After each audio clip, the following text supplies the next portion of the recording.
What makes civilizations are universities and centers for excellence in education. The world-famous universities like Stanford, Harvard, Cambridge are aspirational. But India has the Indian Institute of Technology, and that is what sets the gold standard for Indian education and compares very well with the global institutes. My guest today is a very unique person. He's a person who has created an institution and built it bottom up, the Indian Institute of Technology in Hyderabad. My guest is Uday Desai. Uday, thank you very much for being here with us today. And I'd like to start, as I always do, by asking you to say something about yourself. You had a stellar career. So thank you very much. I think it's really a privilege and honor to be part of this dialogue. Well, I wouldn't say a stellar career, but a very happy career. So very briefly, did my undergraduate from IIT Kanpur, PhD from Johns Hopkins, of course before that master's at Buffalo, taught in the US for about 8 years. And in '87, I decided to come back to India, lock, stock and barrel. Okay, so I came to IIT Bombay and I was there for a long time. In between, I took 2 years off. I was with HP, IIT Madras lab. Okay, I spent about 2 years with HP in a way. And that I think was also a great educational experience because I saw the corporate world as to how they did R&D, how they looked at things, which was very, very different than what we do in academia. But my love for academia was always there. So at the end of 2 years, I decided to again come back to IIT Bombay and continue my research out there. And then in 2009, this unbelievable opportunity came up to lead a brand new IIT and to build something from scratch. And I think, that's an experience which only a very few directors would have. Not everybody has, because normally the ship is sailing, it's going well, you dock at a thing and the captain may change.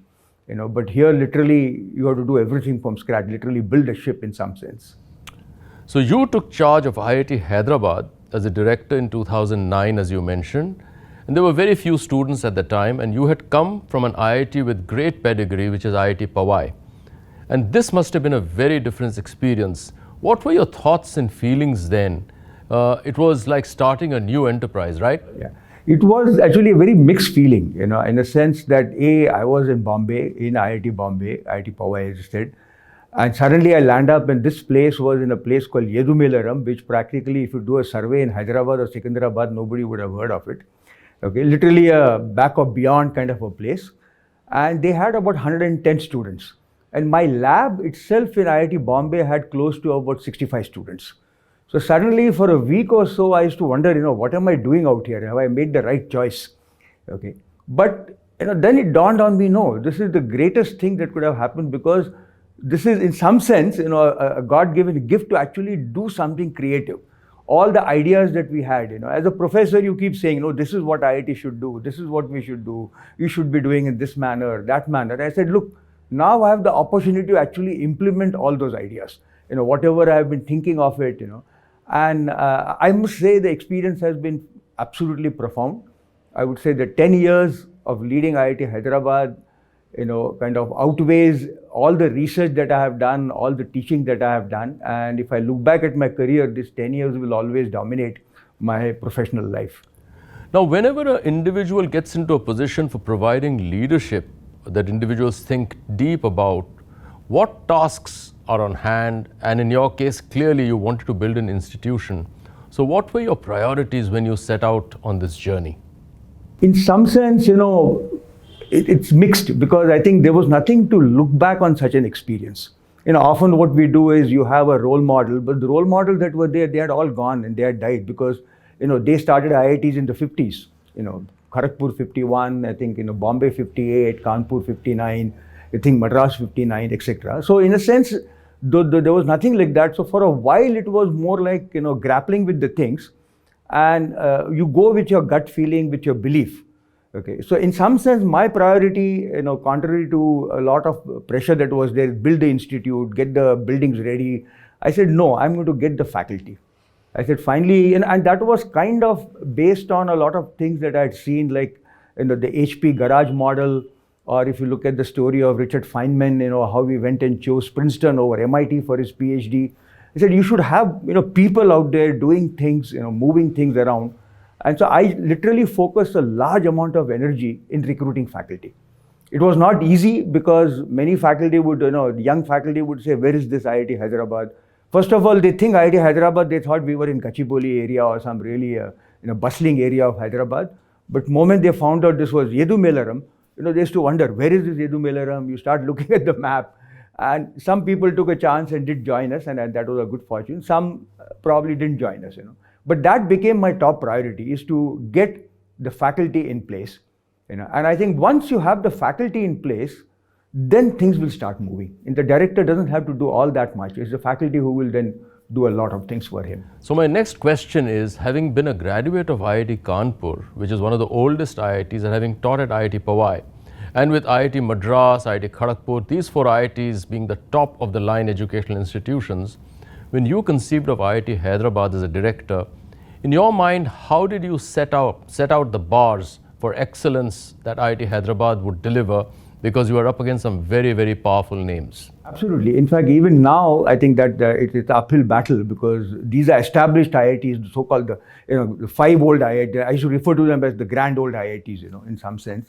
So yes, so it's still the thing is not over. So I think what I told the faculty is, don't worry about competing. Otherwise what will happen is you're constantly trying to look at them and say, oh, can I do better? Can I do this? I said, you go for your own excellence. You build your own vision and go for it. In some sense, if you look at many institutes, they do not necessarily compete that way, because when you compete, you're always a follower, because I want to be like somebody. I said, don't worry about that. Yes, of course, there is an old IIT in Bombay, Delhi, Madras, Kharagpur, Kanpur. Of course, you should learn from them. But in some sense, define your own things. In a sense, what I've always felt is that you have to differentiate yourself. Otherwise, you will simply do whatever they are doing. And even with your best of abilities, it will be better to beat them, because they have a 50-year head start. It is not that they came 2 years ago or 5 years ago. So I said, you think of what is it different that you can do. In some sense, maybe you will fail. So be it. Don't worry about success or failure. Failure is part of life, and nobody has succeeded in life without having many failures. So go for it, but do something different.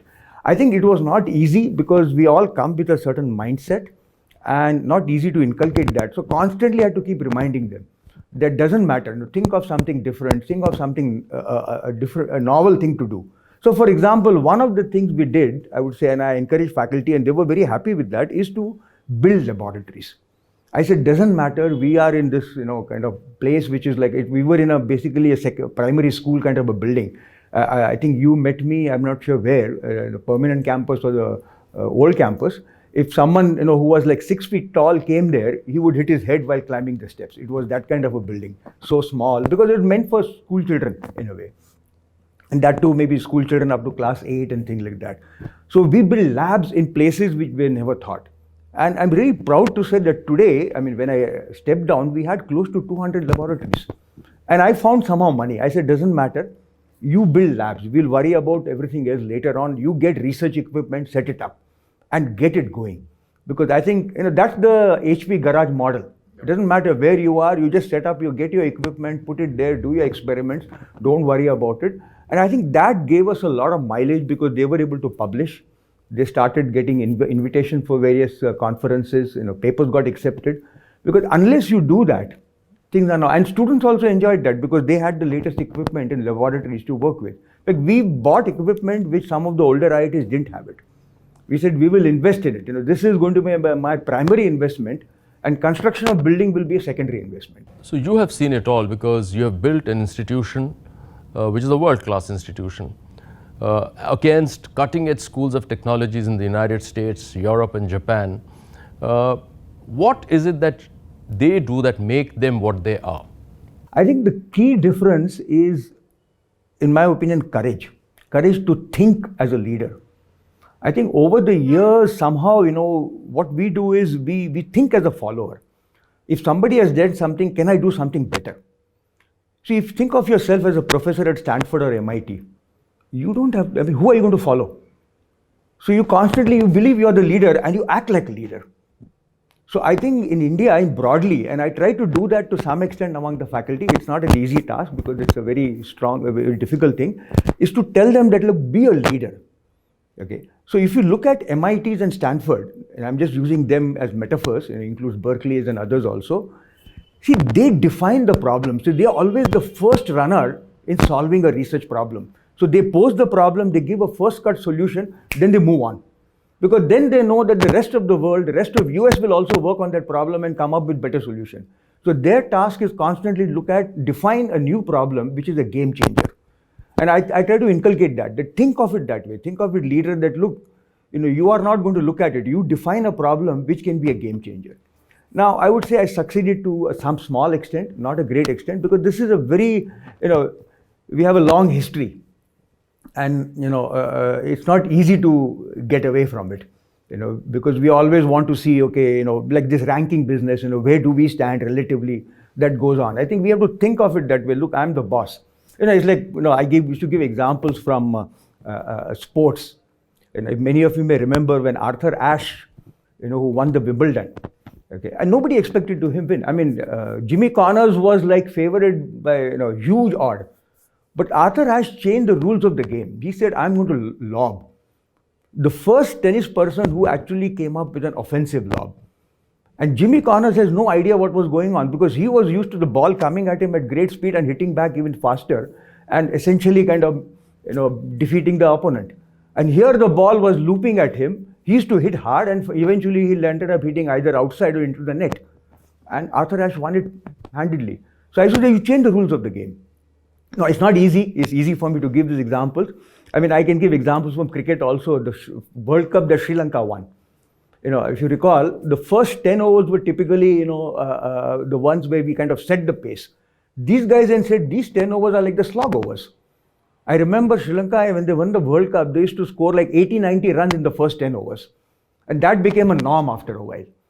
And that's how they won the world, because everybody was flabbergasted. They didn't know what these guys were doing. Jayasuriya would come and, first ball 6, that's how he was playing. So I think I said, change the rules of the game.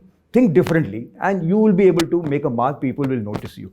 Now, again, these are great initiative, I would say good thoughts, but to get them inculcated into young faculty is not an easy task. I think some of them did inculcate in them, some of them did about changes. Some still continued in the old style because they felt comfortable. They were confident, that's how they were trained. So it was like a easy continuum and not a major shift in their style of functioning. So Uday, are these the thoughts and the reasons why you have called this book Contrarian IIT? A lot of things we did is something which was not what you would call textbook approach. We did a lot of things differently. For example, the campus design. By and large, everybody said we go incrementally, do a small design, and initially I said, no, we are going to design a campus for 20,000 students.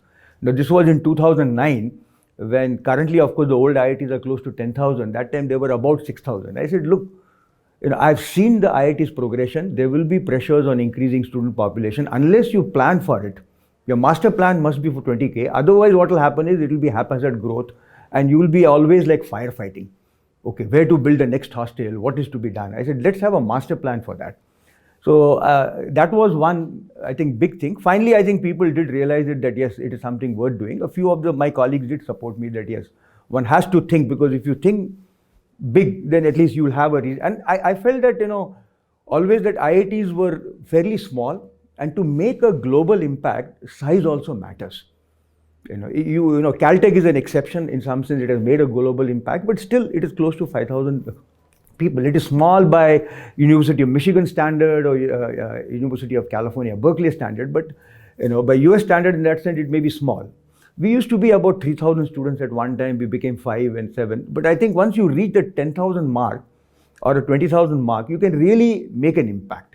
And there are many other things that I can talk about, which I felt were something which was not quite common. Even in the construction, usually you should have one architect so that there is uniformity, there is a certain theme running through it.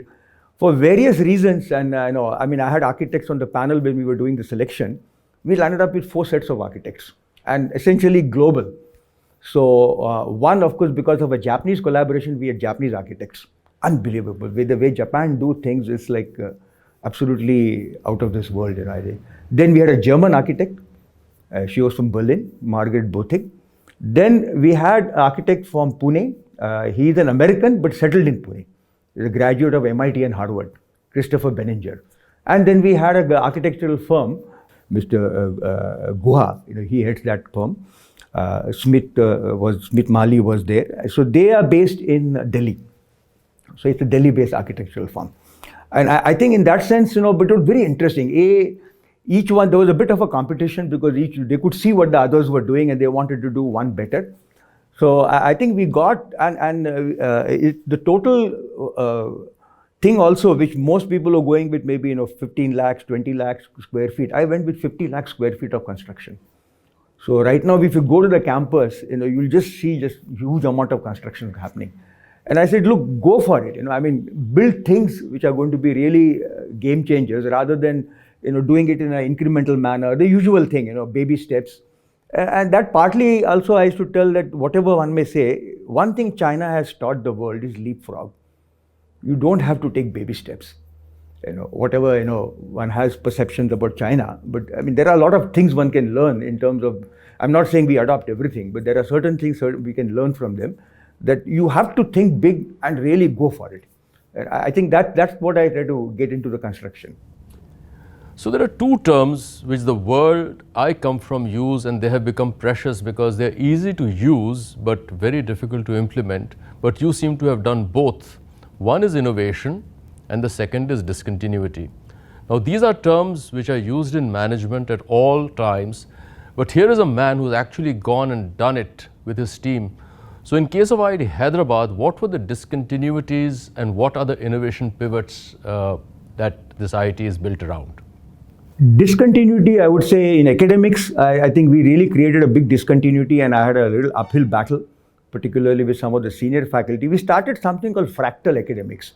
It will take me a fair amount of time to kind of get into it, but I just wanted to rupture this whole notion of a semester system, which came to India almost, I think, IIT Kanpur was the first one to implement it, and then, because earlier we used to have the British system, you have this prelim annual exams and things like that, once a year exam. Then it came once a semester. Okay. Then I said, why is it that way? It should be a continuum. Some courses may have a module which is a 7-hour module. Some courses may have a 14-hour module. Some may have a 24-hour module. Some may have a 42-hour module. Why is it necessary that one size fits everything? Because one of the things was, there are several things in this case. I wanted to impart some cutting-edge, exciting stuff to a freshman student. Typically, he'll say, no, he can't understand, she can't understand this, the basics have to be done. But if you look at the initial part, I can teach them. So for example, we had a course for a freshman batch on drones. So they actually built drones, they flew drones, also in some sort of a formation. And you should see the student, they were working day and night on it.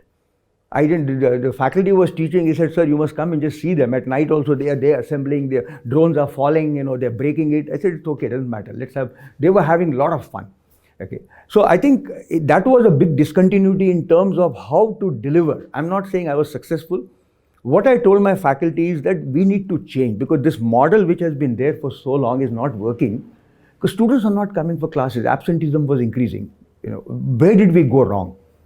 And interestingly, it was a debate I used to have with my colleagues in Bombay, and then we sort of found that these students were very creative in the hostels, not in the classroom. So jokingly, we used to say that, how do we bring the hostels into the classroom?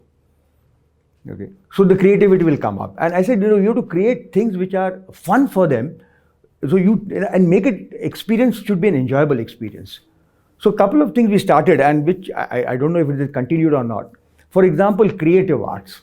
I always felt that the graduates of an IIT are not just simply going to be engineers. They'll become CEOs, CTOs, they'll be sitting with, people across the globe. And you should know, how to kind of, what are the global conversations coming. Like music, for example. All of us like music, but if you were to ask me the nuances of Western classical or Hindustani classical, I don't know. Theatre. So we actually started these 14-hour modules on creative arts taught by artists who came from outside. Deliberately, I said, IIT faculty will not do it because you're a faculty. So we had people, we had, what's his famous name, Raina. M.K. Raina, who teaches at in Delhi, he comes in movies and comes on everything. So he used to come and teach. So in the beginning, he had 15, 20 students.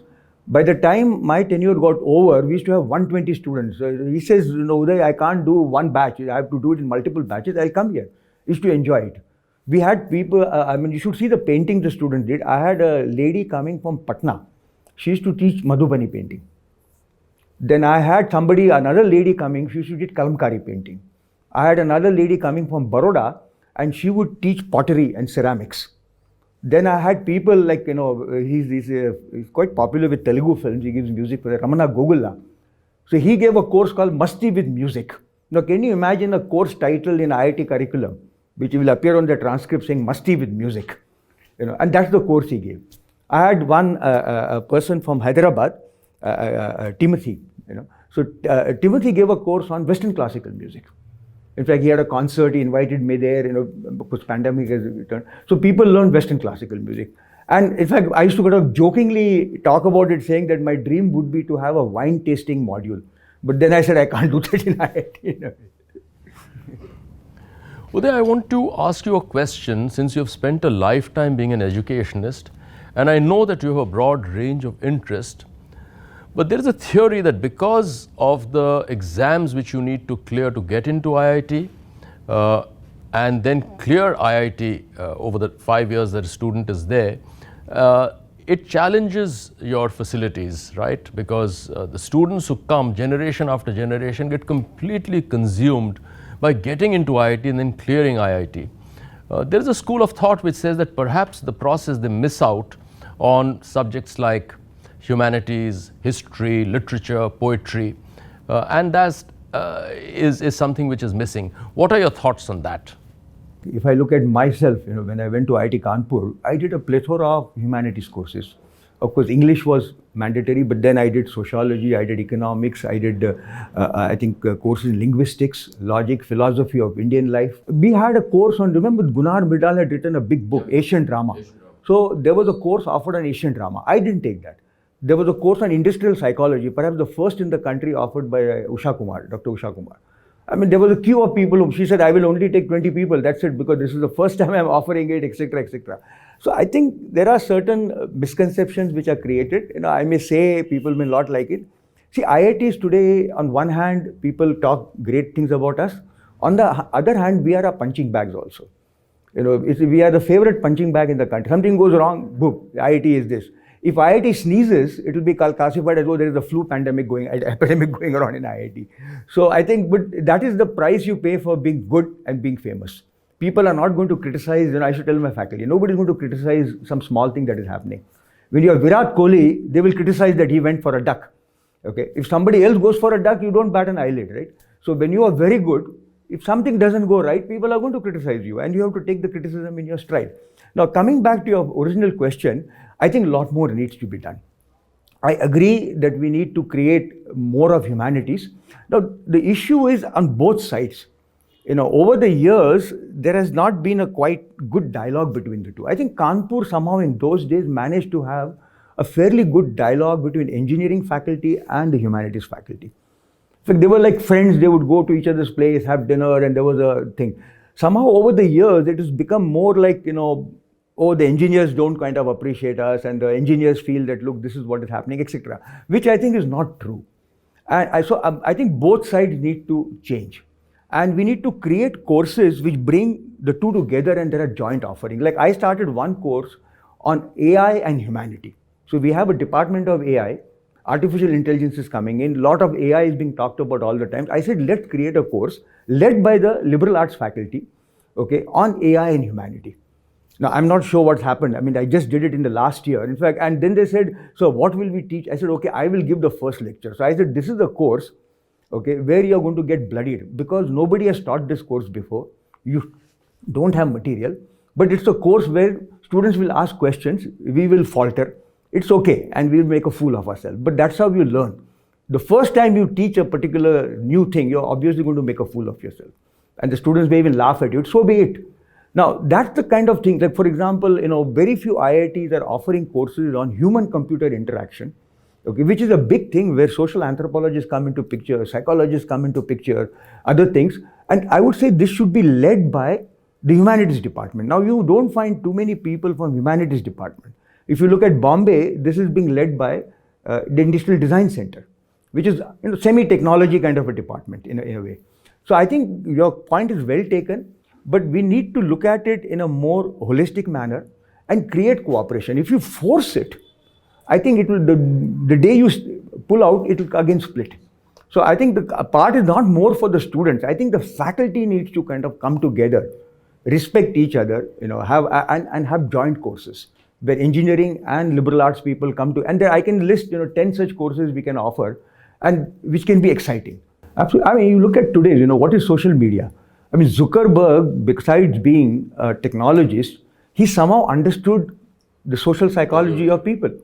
So if you look at Facebook or any other social media, it is tremendously based on a great understanding. But this is the difference between India and US. If you go to US, the tech companies hire anthropologists. Some of the biggest employment for anthropologists is by tech companies. Intel used to hire. One of the world's leading, Genevieve Bell, leading anthropologist, was hired by Intel after a PhD from Stanford, and I think he had a position at Stanford also as a faculty. They said, no, you can't work for us. Somehow the folklore was that Bill Gates was one of the biggest employers of anthropologists. So if you look at US, they have realized the value that this particular, the sociologists, the anthropologists, the psychologists, who bring in terms of developing technology. I would be pretty sure when Steve Jobs was there even today, Apple probably has a whole bunch of these people because they are the ones who know, hey, how people are going to react. We are techies, we sit in a room, we twist things, turn things, make things work, and we think we have done the job, but finally the market looks at things very differently. So I think it is very important to have that. Okay, but we should keep in mind, that I think by the same token, I would say the liberal arts faculty, the humanities faculty need to learn some technology. They also have to have an appreciation because technology is the driving force. You look at anything, when you're driving a car, you're driving a pretty big technological instrument. Today, of course, everybody has a cell phone. You have your laptops, these cameras that we have, lights that we have. So I think appreciation has to come from both sides. And each side, if they learn a little bit of the other, my feeling is then some gelling will take place. Uday, you have set up an institute that by your own admission is going to turn out some 10,000 very bright women and men as time goes by. In order to create 10,000 outstanding women and men, well trained, you need faculty. And you have set up 13 departments and recruited over 200 teachers. How did you decide on the kind of teachers that should come into IIT Hyderabad? This is very tricky. First of all, I used to have a continuous faculty thing. So I told the departments, if you find 5 or 7 faculty you think are potentially good, we'll set up a selection committee. Sometimes I've done it even for 1. They said, sir, this guy is fantastic, IIT Bombay, BTech, PhD, Stanford, postdoc here. I said, let's go for it. He may reject us or she may reject us, so be it. We should make a pitch, we make an offer. So I think in such cases, we've succeeded about 50% of the time. So there are a few who have this kind of a strong pedigree also. So that was one of the things. The second part was, I think you have to spend a lot of time looking at the resume. Many a times you also make phone calls, not simply to the people who are referred out there, but you may know somebody, that look, what do you think of him, how it is, etc. So everything does not go by the number of publications, the H index and what is given out there. You have to look at the overall peripheral things. Well, it's these are very sensitive things to talk about in some sense. One is of course where they had done their education. Of course, there were exceptions, which is where I would get feedback that look, okay. So in some sense, people who had done their bachelor's, master's, and PhDs at top-notch places, obviously they came up in the shortlisting very easily. But after the shortlisting, there was a lot of deliberation. We just went through the whole thing. We looked at how they were going about it. So I should tell faculty also, get some feedback on the people, not just going by what the resume says. Because many times we have hired faculty who perhaps didn't have a large number of publications, but one could see the potential. I think it's like you have to place your bets also. And the bets are not simply placed on just what you see black and white in the resume. So you take your chances in some sense. So it's a very, I would say the hardest problem in terms of building an institute. This is true elsewhere also. So we tried a model to some extent, which I'm taking a little more of a time on this, because this is the most important thing. I learned a little bit of a person called Fred Terman. Fred Terman is a person who's been attributed, he was the Dean of Engineering at Stanford. He's attributed to building the Silicon Valley in a way. If you look at there's a book written on him, How to Build a Great Institute. So Stanford was not that great if you go back to early 50s. So Fred Terman changed things around. He used to literally, one of my colleagues, I mean, when I introduced him, I mentioned, he also mentioned it, Thomas Kailath. Fred Terman, he was an MIT PhD, professor at Caltech, and I think he was offered a position at Berkeley. He just went after him. He says, what do you want? He would not leave Tom Kailath alone. And Tom Kailath got an associate professorship 3 years after his PhD. This is the kind of decision that, and then Tom Kailath never left Stanford. He built up, he has graduated some 100 PhDs, large number of startup companies. So we normally joke, not just PhDs, he has created a lot of millionaires also. So, this is what Terman did. He's the one who convinced HP that don't go anywhere else. Start your company right next to Stanford. I'll provide whatever resources that you need. So I think that is a model which people have forgotten. I think India also needs to look at some, and learn from Fred Terman, I would say. So these are the softer aspects of building an institution.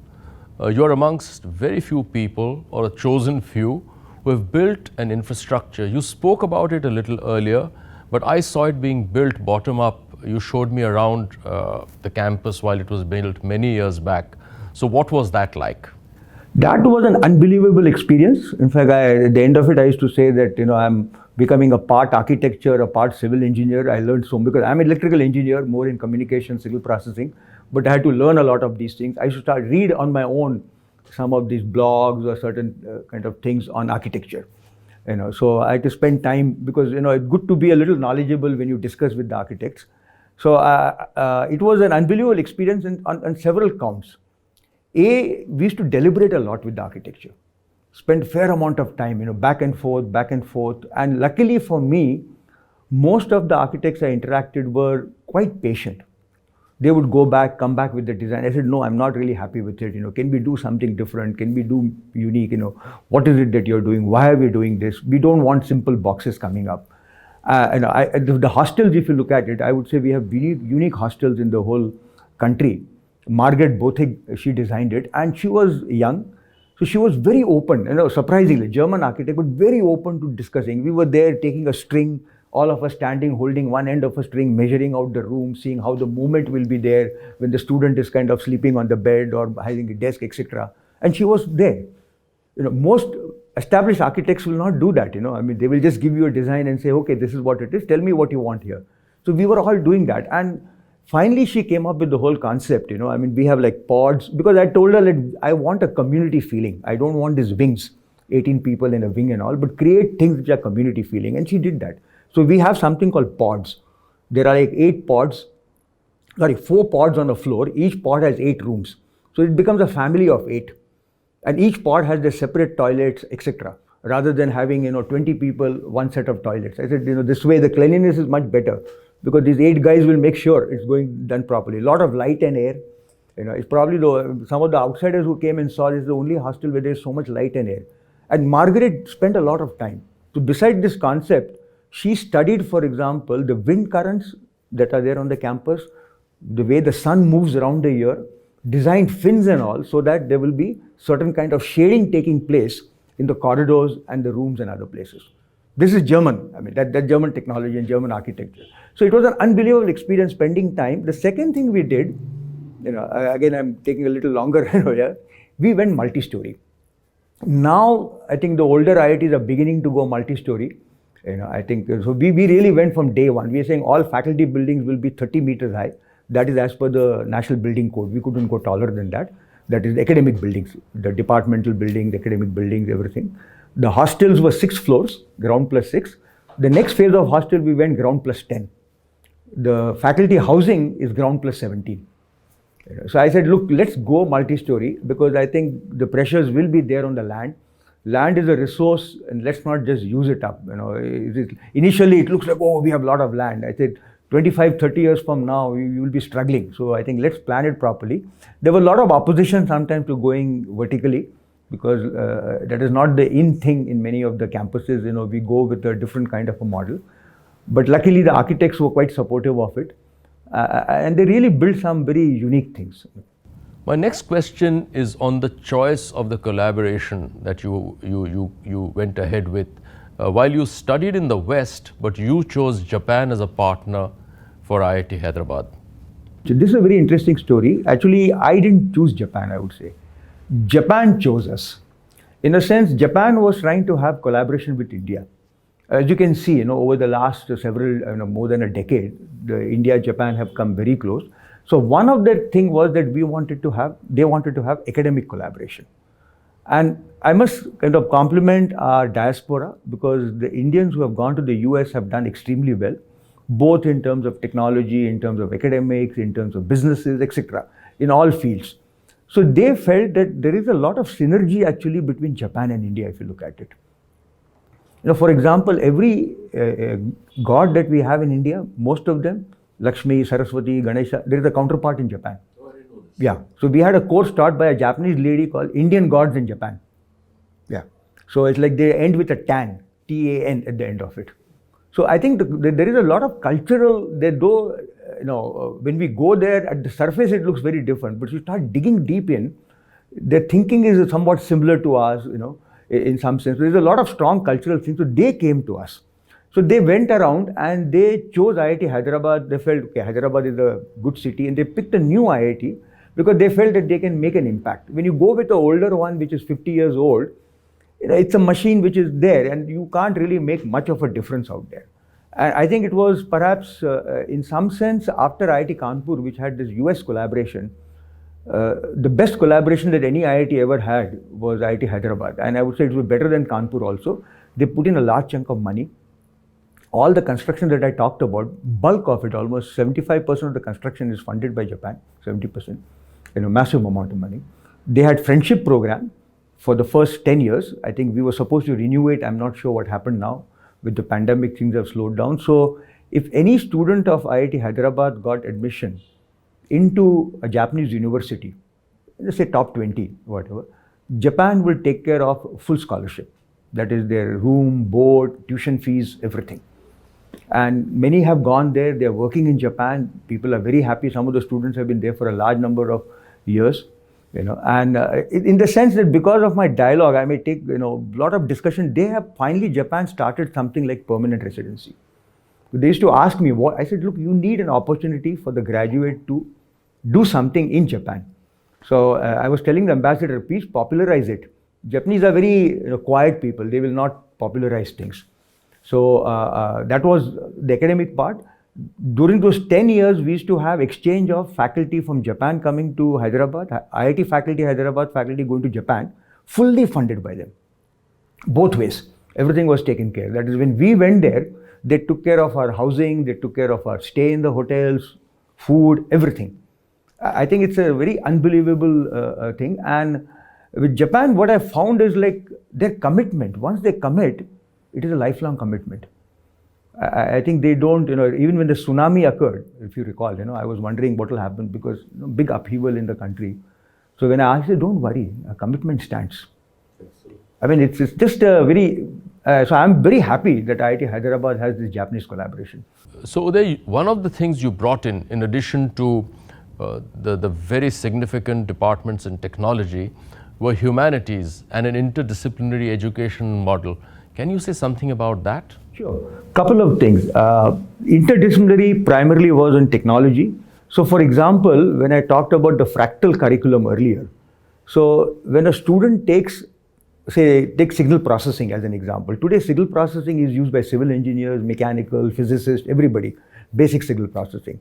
But if they have to take a course on signal processing, which is a regular one semester course offered by a EE faculty, electrical engineering faculty, they will get turned off. Because it's a long course, we do a lot of math which may be irrelevant to them, it doesn't really, they are after all users of signal processing.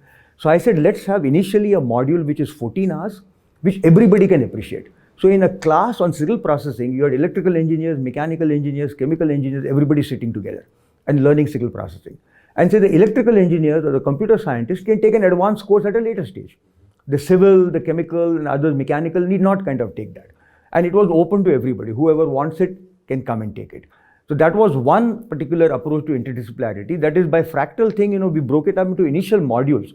So an introductory portion, which is about a 14-hour module, anybody can take it in the class. My hope was that eventually there would be a flow back and forth where there will be modules where the humanities students and the engineering students will sit together and take a particular course. I mean, that didn't quite happen during my tenure. Of course, it happened in the creative arts thing. There, everybody was there. It was open to, in fact, PhD, masters, bachelors, humanities. So when the course on theatre is offered by M.K. Raina, anybody in the course could take it. There was no restriction. When the course on flamenco dance is offered, anybody could take it. You don't have to be in a particular year or a particular segment. The other thing we tried, this was an interesting experiment, because a lot of talk was there about interdisciplinarity, and now it is in fact kind of enshrined in the new education policy also. So we started a department called Department of Engineering Science. And the idea was that for the first 2 years, a student would take a little bit of chemical engineering, a little bit of mechanical engineering, a little bit of civil engineering, a little bit of material science, electrical engineering, computer science, practically every aspect of engineering and technology. They would do kind of sample it, bits and pieces of it. And it was going very well. The first batch was there, and we said at the end of 2 years, whatever branch you want, we'll give it to you. There is no filtering, no choice, this, that. And what happened was, out of a class of 20, it was a small class, 17 people opted for computer science. So many times there is a talk that if you don't choose a branch in the first year, hopefully people will not necessarily choose, but that didn't happen. And I spent hours and hours with the students saying that, why are you doing this? Is this what you really want? Computer science, or is your love for mechanical a little more? Go choose that. Choose something where you like it and you will enjoy it. I think still, by and large, still it remained about 17 in computer science, I think 2 in electrical engineering, 1 in mechanical out of the 20. Hardly anybody took any other branch. Finally, some students kind of talked to me and said, sir, the reason is salaries. He says, if I am a computer scientist, I'm pretty much guaranteed a 15 lakh job. On the other hand, if I'm a civil engineer, I'll be happy to get a 5 or 6 lakh job. That too, he says, jobs are not that many. Many civil engineers eventually become IT engineers and do coding. He says, that's the bottom line, market forces, yeah. So I think, and then a lot of other things happen. So I'm quite proud of it that a lot of other innovations that took place in that course were driven by the students. So one fine day, I have some 10, 12 of the class coming in. I think it was the second batch. First batch didn't make that demand. And they said, sir, we want to talk to you about this course. I said, sure. He says, why are you saying that after 2 years I have to take a specialization in electrical, mechanical, computer science, civil? I want to become an engineering science BTech. And I said, why? He said, I want to go and do an MBA. So I could be leading an automobile company one day. I could be leading an IT company. I could be leading an a fast-moving consumer good company. So why should I necessarily become a specialist? It's great for me to know a little bit of everything. I said, well, the idea is very good. So we took it to the Senate, okay, and the Senate agreed. So we had now another option besides specialization. Those who wanted to continue, they could get a generic so-called engineering degree, because their career trajectory was not necessary to become a professional in electrical or mechanical or chemical, etc. Another thing, a smart fellow came up. So he did all the credit calculations, everything, He was in mechanical. He said, sir, I have done so many credits in mechanical. Now, a typical mechanical guy who selected mechanical from JEE Advanced, I am short by only 15 credits or 12 credits, something like that, 15 credits. Say. He says, you allow me to take those 15 credits and you give me 2 degrees. Engineering science plus a BTech in mechanical. So this was driven by them. He actually started, did all the detail. So I was quite impressed by him. I took it to the Senate and I said, look, this boy is logical. I mean, you can't blame his analysis, neither can you blame his logic. And he's not asking to do less, he's asking to do more. Let's give him that opportunity. So we gave that opportunity. So a student can do it. And then finally, all the departments came up and we said that in IIT Hyderabad today, you can get 2 BTechs if you're willing to work hard. So every department worked out that roughly about 16 or 20 credits were there. So if any student was willing to take those additional 16, 20 credits, a civil engineering student can get BTech civil engineering, BTech computer science. So I said, let's give what they want and give this opportunity. Now it's up to them to use it or not use it. And there were several other things that came about, because the students started, it was a new thing. So they also started experimenting. And then they would come and tell us, why can't we do it this way? And I think this is what I learned also, is that we should listen to the students. Often we feel that, look, I know everything. I think that's not the right thing to do. I think they're pretty smart, particularly in the IIT environment. The guys know what they're doing. There may be a few guys who may try to take shortcuts, but I think bulk of them are very sincere and want to do more. This is one example. So there are two questions. One is from where you are. For many who don't understand the world of engineering and science, what do you think are the 4 or 5 big things we can expect from the world of innovation and from the world of science and engineering in the coming years? Artificial intelligence, which everybody talks about, is going to be very big. I think it's going to change things completely. The impact is quite heavy, and I think we better be prepared for it. And this is going to happen whether we like it or not. Technological forces are such that, it's like when the transistor came, whether you liked it or not, the valves went out and they took over the world. Okay, same thing with microprocessors. So I think AI is going to do that and really change things around. The other thing I feel is, our mobility is going to change. I mean, this sounds like science fiction, but I feel that our transportation will be a lot driven by drones. So for example, if you want to go to airport from this place, why should you drive for 1.5 hours to go to the airport? There could be a self-autonomous drone. Fine, you drive to a drone station. 15 minutes you're at the airport. Particularly these big corporates, okay, like Infosys in Bangalore. If one of the Infosys bigwigs wants to go to the Bangalore airport, why should he or she navigate through this massive traffic? 15 minutes they can fly. Why? Helicopters are too cumbersome, and it's going on, by the way. Such things are existing. Okay, they are already there. It's a question of making it commercially viable and launching it. So smart mobility is what I talk about. Mobility is going to change in more ways than one. US has already made it a beginning by having autonomous vehicles. If you go to US sometime, you should drive in those autonomous. I mean, I drove in a Tesla, no hands. The Tesla is going at 65 miles per hour, which is almost more than 100 kilometers per hour, changing lanes, stopping, slowing down, going faster. And this guy's taken his hands off. I have a video of it. So I think this is the beginning. And there it's coming in a big way. That autonomous vehicles will come in. So I think mobility is going to be. It has always been a big driver of human society since the invention of the wheel. One form or the other, mobility is there. We all like to be mobile, and any technology makes us more mobile. We're going to kind of lap it up. Sooner or later, I think that smart mobility is broadly what I refer. And I think that will change very big. The other thing which India has been slow to take off, it goes by different names. It's called additive manufacturing, 3D printing, what I used to call it a digital fabrication. I think that's going to change. People are building, there is a place I think in US, they're building a full house in 1 month using 3D printing. No brick, no mortar, I mean, essentially just print the whole house bottom up. Okay, so you have designed the whole house in software and you just print it now. India jewelers are doing it, by the way. I know I had run a conference on this digital fabrication when jeweler came from Bombay. So he does this, he says, I can do custom made jewelry design for a person. So he or she feels that I am the only one having this kind of jewelry and nobody in the world has it using 3D printing. So he said the guy doesn't have to do tick, tick, tick, tick, tick, the sunar jo karta hai na, wo nahi karna hai. And you can do very fine grain, very micro kind of printing out there. So I think, different vocabulary is there. So I used to prefer to call it a digital fabrication, but then some people call it 3D printing. People are printing organs. So if you need a liver transplant, tomorrow you can 3D print a liver and transplant it. Don't wait for a donor. So this is there at the lab level. I mean, it takes some time to come into the commercial world. It's there. You need a kidney, you can 3D print a kidney. It sounds a little science fiction kind of thing because I'm looking at maybe, more like 2050 and not like, 2025 or 2030 and all. That's too close in the horizon. I think these are the 3 things which often come to my mind. The other one in computing is quantum computing. I think that's already coming in and tremendous amount of money is put in by the West.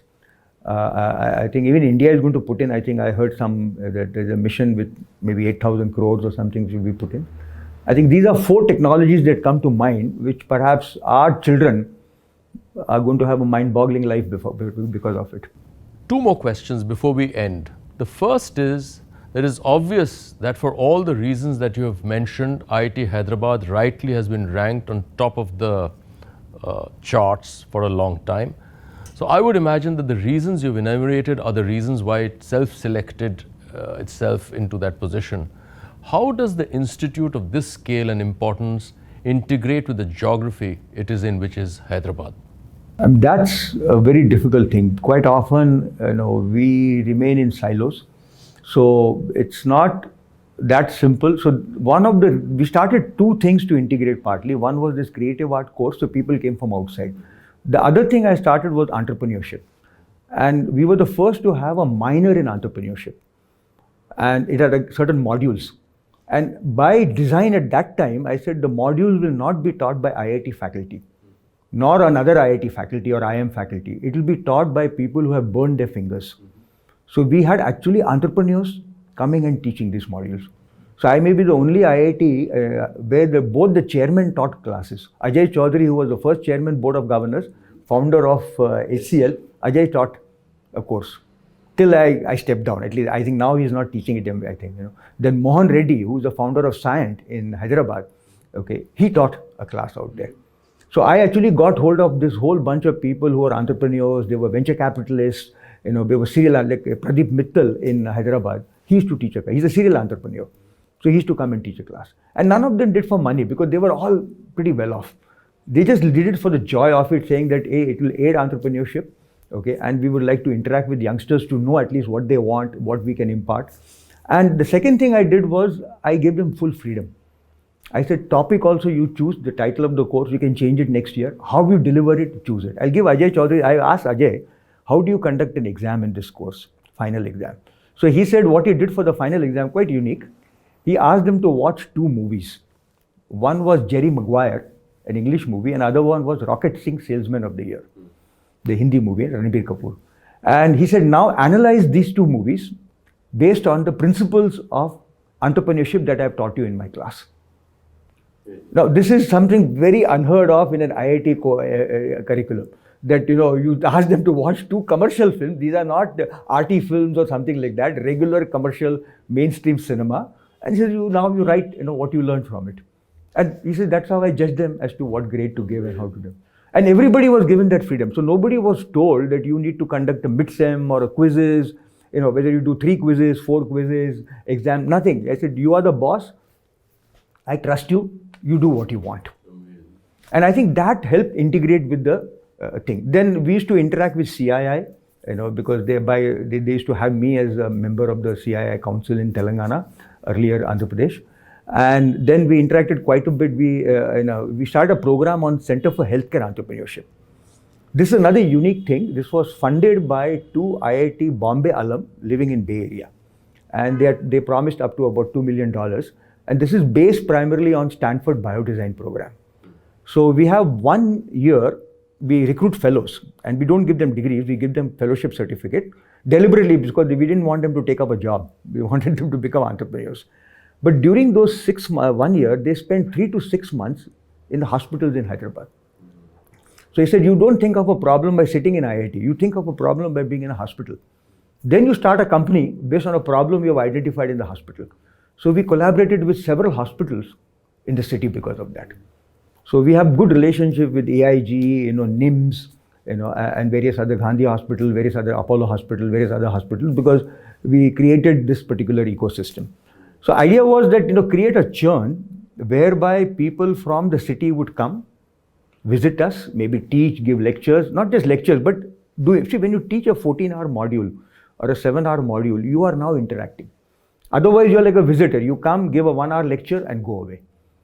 And it's good. That's also important. I'm not saying it's not important, but this kind of a rapport which can help with the student and the faculty who come from outside. And hopefully, maybe some of the students are still in touch with them, depending on how, like both Mohan Reddy and Ajay Chaudhary used to take the whole class out for dinner after the course was over. So I'm sure the students remember that, that founder of HCL taught me and took me for dinner. Founder of Scient taught me and took me for dinner. So I think this was one way of, and whenever there was event, which something was happening, the city asked for it, we always volunteered. We said, okay, we will participate and we'll do it. But it's still, I would say, an unfinished job. We need to do a lot more of it to be integrated with the place where we live in and where we operate. Thank you very much for being with us here today. And any closing thoughts on the education system in India? Because we are 1,300 million people and you would have some ideas. I think, one is, of course, scale is a very big scale. But what has happened is, often, we should keep in mind, and I think I tell this to industry, that educational institutes are not only for employment. We are here to actually inculcate we are here to create a holistic human being. So we are not here to create someone who will, step into the company and start delivering to the company. So that is one part. Second, I think we need to inculcate an element of courage in our youngsters to think as leaders and think differently. I'm sure there are some who are there. I can give examples and I'm sure I'll miss out a few. There have been many who have made phenomenal impact on Indian society. But I think many more can do. Simply because we have lost that spirit. And the reason I say the same guys who are like average students here, when they go to the US, they start shining. And you have to ask the question, why? What is the difference? And the point is that US gives two things. One is the freedom to experiment and to fail. In India, we don't give that freedom to experiment, and failure is a stigma that you carry with you. Well, US, it's more like a lapel, you carry a star that, oh, I failed twice, something like that. And they actually say, oh, that means you know now what not to do. So I think culturally, there is a lot of cultural thought changes we need to bring about in our academia. Expertise is there, the brains are there, we know what to do. But this mindset and I think, how we think about the whole thing, that has to change. So this would be my concluding thought. Uday, it's been such a pleasure having you on the show, and really thank you so much. I mean, it's something, what you do that makes me proud. It's something which is off the radar, but I have been tracking it for so many years, and thanks to you, I have had the privilege of seeing it while it was being built, and congratulations to you. And thank you very much for being with us here today.